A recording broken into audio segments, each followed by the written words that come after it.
Village blog চ্যানেলে আপনাদের সকলকে স্বাগত। আজ এই চ্যানেলে আবার একটা আমি কাহিনী নিয়ে এসেছি। কাহিনীর নাম আমি ছিলাম শুধু আফসান। তো কাহিনীটা আগে শুনুন, যদি ভালো লাগে অবশ্যই চ্যানেলটি সাবস্ক্রাইব করবেন, লাইক করবেন, শেয়ার করবেন আর কমেন্ট বক্সে কমেন্ট করে জানাবেন কাহিনীগুলো কেমন লাগে আমার এই ছোট্ট চ্যানেলের। আর কমেন্ট করে জানাবেন যে কোন ধরনের কাহিনী তোমরা শুনতে ভালোবাসো বা শুনতে চাও। ঠিক আছে, শুরু করছি। রাত 11টা, ফোনটা আবার বেজে উঠল। অনলাইন আছো? মেসেজটা অর্ণবের। রিয়া হাসলো। দিনভর কথা না বললেও রাতে ঠিকই মেসেজ আসে। প্রতিদিন একই, দিনে ব্যস্ত, রাতে ভালোবাসা। তবুও রিয়া ভাবত ছেলেটা হয়তো খুব কাজের চাপের মধ্যে থাকে। ধীরে ধীরে ভিডিও কল, লেট নাইট কথা, তুমি ছাড়া ঘুম আসে না, তুমি আলাদা, এই কথাগুলোই রিয়ার পৃথিবী হয়ে উঠেছিল। সে বন্ধুদের এড়িয়ে চলতে শুরু করলো,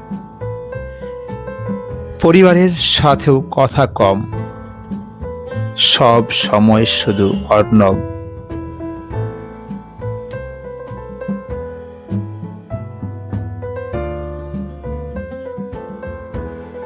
কিন্তু একটা জিনিস রিয়া খেয়াল করেনি, কখনো দিনের বেলা কল করতো না, কখনো বাইরে দেখা করতে রাজি হতো না, কখনো কাউকে পরিচয় করিয়ে দিতে চায় না। ভবিষ্যতের কথা বললে হাসি দিয়ে এড়িয়ে যায়। একদিন রিয়া হঠাৎ সিদ্ধান্ত নিল আজ অফিসে গিয়ে সারপ্রাইজ দেব। সে অর্ণবের অফিসে গেল। রিসেপশনে জিজ্ঞেস করতেই, অর্ণব স্যার, ওনার তো বউ আর বাচ্চা আছে। ম্যাডাম। মুহূর্তে পৃথিবী যেন থেমে গেল।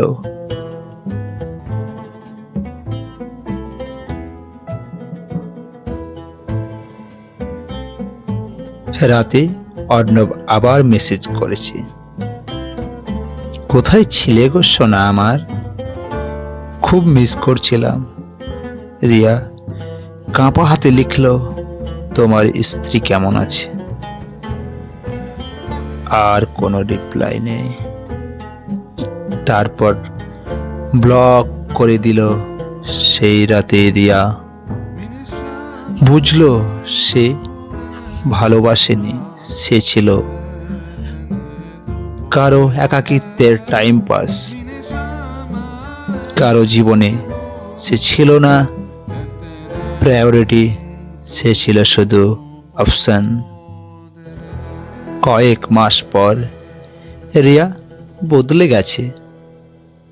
এখন সে জানে যে সম্পর্ক লুকিয়ে রাখতে হয়, সে মানুষ শুধু রাতে ভালোবাসে, যে ভবিষ্যতের কথা বলে না, সে কখনো সত্যিকারের ভালোবাসতে পারে না।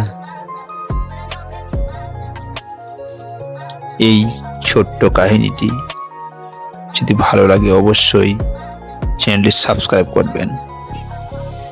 আর সত্যি ভালোবাসা কখনো গোপন থাকে না, নিজেকে কখনো কারো অপশন বানাবেন না। আবার দেখা হবে পরের কাহিনীতে। ভালো থাকুন, সুস্থ থাকুন।